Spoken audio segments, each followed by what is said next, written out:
a revenit în direct alături de noi în dimineața aceasta, domnul Marin Costea, tocmai de la Luncoiul de Jos. Bună dimineața! Bună dimineața! Ca să vedeți cam cum se face ambalajul la Damigene și la coșurile pe care noi o să vi Deci, apropo de coșuri, ca să vă dați seama cam cât de mare e un coș din ăsta care îl câștigați la mine, la bunica, știi cum se zice la astea? Coșarcă. Coșarcă? Da. Nu se mai spune așa. Coșarcă, voj, mai multe denumiri Da, care depinde există. de Zona de unde se face. Da, de zonă. Așa. Am adus și specialist în domeniu, vorba aceea, că deplisate adunate. Șef, așa? Da? Care este realizatorul emisiunii Deplisate Adunate. Una dintre cele mai urmărite emisiuni de weekend, să zic așa. Da. Hai să-l introduc eu un pic pe Marin. Păi de-aia te-am chemat aici, specialist. Ne cunoaștem de o eternitate, pot să spun asta. Am lucrat împreună la mine. Uitați-vă la el, n-are 50 de ani și e pensionar. Ce bine arată. Da, a fost harnic, are și nepot să străiască Marine. Ce faci? Și nu știu de la ce i s-a tras pasiunea asta. Cred că de când nu dă euforul, când era artificial. Se poate și de la acest lucru, dar pasiunea a venit din nevoia de a avea un coș la țară, stând folosit mai multe coșuri. Și oamenii din zonă, nemai făcând sau ori trecut în neființă, am început eu să fac mai mult de curios și după ce am văzut că poți face și un ban, de 5 ani de zile m-am specializat. Bătrânii zonei făceau coșuri obișnuite cum am acele în față, mai un coș de o damigeană de 50 de kilograme. Un pic mai către mine așa să și vadă bine. Deci vă puteți închipui, dacă nu mă mai vedeți în ecran. De 50 de kilograme intră în acest vas. Puteți face cât de mari, de orice dimensiune? Păi nu am avut cerere, fac concret ce mi se cere, nu fac ca să le țin, să le păstrez. Deci pe comandă orice. Da. Ca la croitorie, nu? Pe banul și materialul. Cum să zic, am fost ajutat de primărie, altfel nu mă puteam mișca. Deci primarul, care este acum pe funcție, m-a scos din anonimat că făceam abia niște coșuri și nu mă știa nimeni. În momentul când a venit la conducerea comunei, a adunat meșteșugare, a făcut o filmare sus pe deal și de la lumea adunate, cum de pe sate adunate, mai mulți meșteșugari ne-am revigorat activitatea. Pot să spun eu ceva despre familia lui Marin? Te rog. Te rugăm. Mama lui Marin coase niște costume populare deosebite. Așa e, Marin, nu? Deci, până la urmă, tradiția se moștenește. Da, se moștenește. Are o fată doctorand, biochimist, a terminat biochimie la Iași și face acum masterul. Masterand, îmi cer scuze, viitor doctorand, care, din câte am văzut eu, preia ceva din tradiția familiei. Acum, noi nu prea avem timp, e limitat, dar totuși văd că domnul și-a adus aici tot ce trebuie și ar fi foarte interesant să vedem un pic cam cum se confecționează. Dar să ne spuneți întâi ce fel de nuiele sunt astea, de la ce? Deci acestea sunt sălci de pe marginea Velei, de pe marginea drumului, dintre Brad și Deva sau de la Brad în jos, raza mea unde mă mișc este de la Hălmagiu, județul Arad, până la Abru, județul Alba. Numai din salcă se fac? Adică mai există și alte... Se pot face și din nuiele de tufă, de alun, cum ar veni, dar e mai greu și mai groase. Și astea se fac preponderent pe timp de iarnă, pentru că stă vegetația. E o problemă cu lemnul, deci o chestiune care... Astea sunt elastice. Da, aceasta este din salcă pletoasă, cum este și pe aici, pe lângă Deva, multă. Și aceasta este salcă care este pe marginea drumului, pe marginea Velii. Eu am adus un coș parțial început, ca... Haideți să vedem și care este metoda de lucru.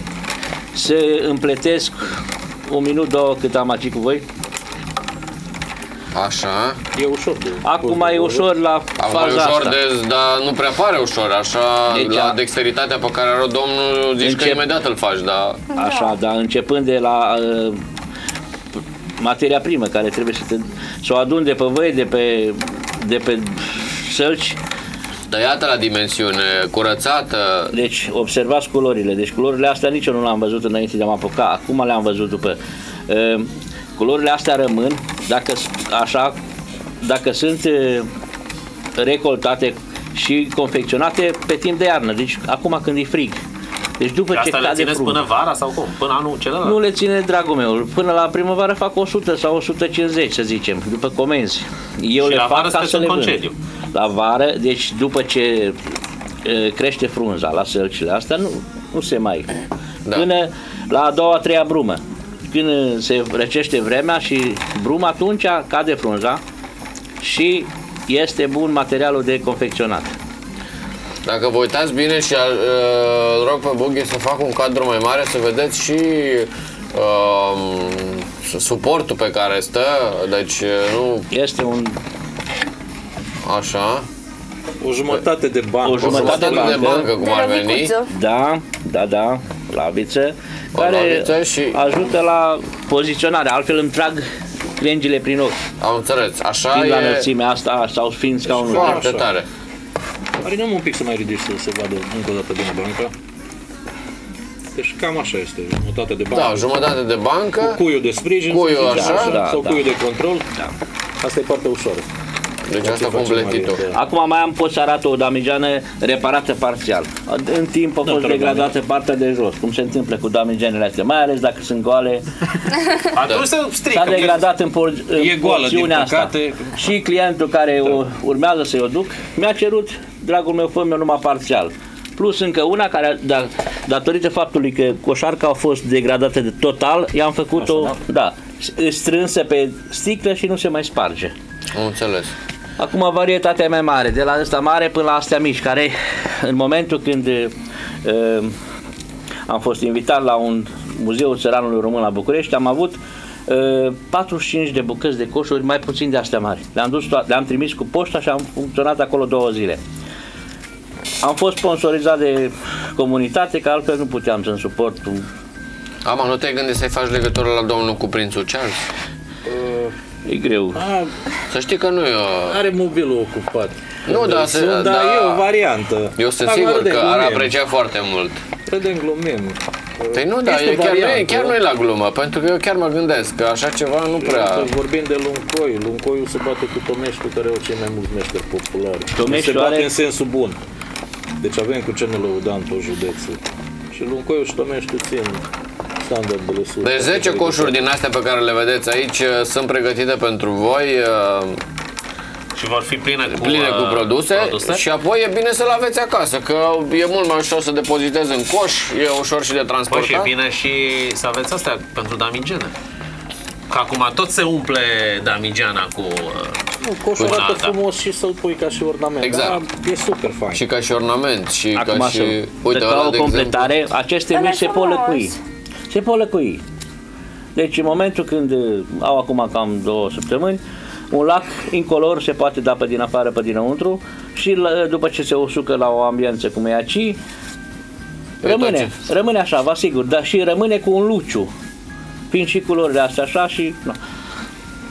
Cât timp voia să faceți un coș? Acum, dacă vorbim de un coș de Nu, hai să spunem unul din ăsta care ne-a făcut pentru noi, pentru emisiune. Așa, deci, ori recoltezi materialul, ori îl pregătești și încă ori îl faci, să zicem o jumătate de zi. Cam așa. La o... Fără să pui drumul, eu știu, dacă ai salca lângă curte, nu? Păi, nu ai salca lângă curte.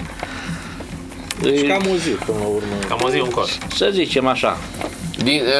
Nu te duci să aduni. Amato, acum știi tu care umbli pe sate și le aduni, vorba aceea. Da. Spune-ne cam în zona în care locuiești domnul, cam câtă lume, mai ales că la țară se folosesc foarte des coșurile astea și aici mă refer foarte mult la damigene și ele nu țin tocmai, chiar cum spuneai, mai trebuie reparate. Cam care este zona de acoperire? Din câte comune, să zicem, ar putea să aibă domnul comenzi? Păi nu, Luncoiul, să zicem, este imediat după Brad către Deva, da?